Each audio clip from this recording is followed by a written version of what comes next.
Alright guys, so it's a quick video for anyone that doesn't have a kind of determined model with quarterly theory or a kind of have a lot of ambiguity about how to apply quarterly theory to the live charts and to catch trades.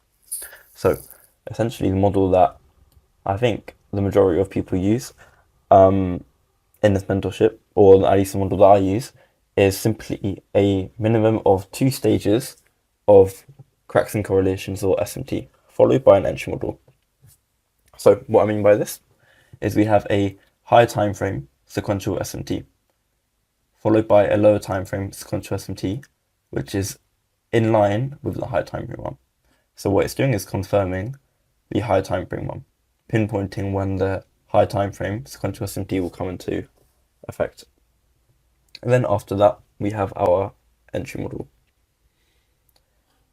In terms of what counts as a high time frame sequential SMT, we will be using the monthly cycle or the weekly cycle. And so remember, we use the 4-hour time frame for the monthly cycle and the 1-hour time frame for the weekly cycle. Following that, we can either have a daily cycle or 90-minute cycle sequential SMT to confirm the higher time frame sequential SMT. So there's essentially 4 combinations that we can have. We can have a monthly cycle sequential SMT followed by a daily cycle, monthly cycle followed by a 90-minute, weekly cycle followed by a daily cycle, or weekly cycle followed by 90-minute. And then once we have these 2 stages of SMTs, that's where we can look to have our entry. Now I've got some examples here. So first, it's an example of today, the 27th of November. So on NQ, here we have previous day high being marked out. And on ES, we have previous day high being marked out. We have ES trading above, NQ trading below. This is a weekly cycle sequential SMT. That's stage 1. So in this example, it's this bottom one. After that, we move to the lower time frame to look for a sequential SMT in line with this one, confirming it.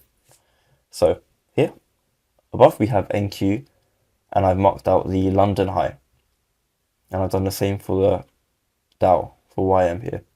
And you can see that YM is trading above, quite clearly. However, NQ has a failure swing. And this is that second stage. This is our daily cycle sequential SMT. So this is the one-shot, one-kill model, where we have a weekly cycle sequential SMT, followed by a daily cycle sequential SMT.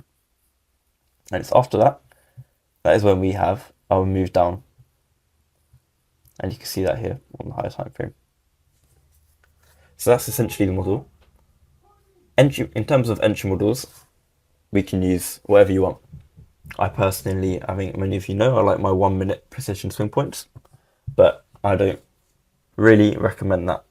I'd say for most people, just stick with your usual PD arrays, your 2022 entry model, so the market structure shift fair value gap, or an inversion fair value gap, or even like a unicorn entry, which is your breaker and fair value gap. It's completely up to you how you decide to enter, but the most important thing is that we have the higher time frame sequential SMT followed by the lower time frame sequential SMT.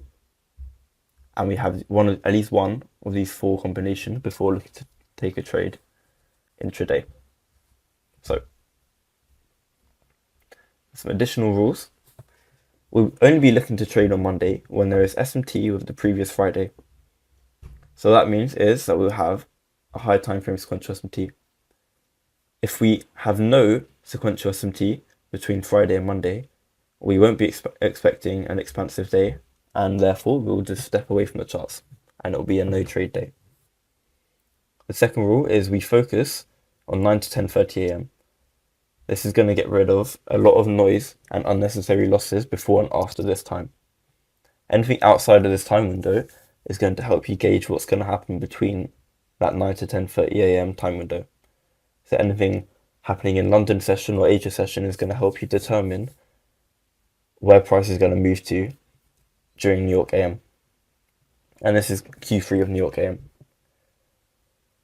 the more stages or cracks in correlations that we have, the higher probability that the setup's going to be.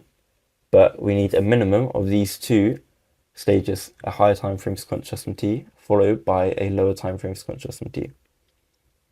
And then of course we can have additional stages which is going to make it higher probability, such as our SMT fill, SMT with true opens, even SMT market structure shift, whole bunch of different kinds of cracks and correlations that we have. Precision swing points. This is optional, but I do recommend it.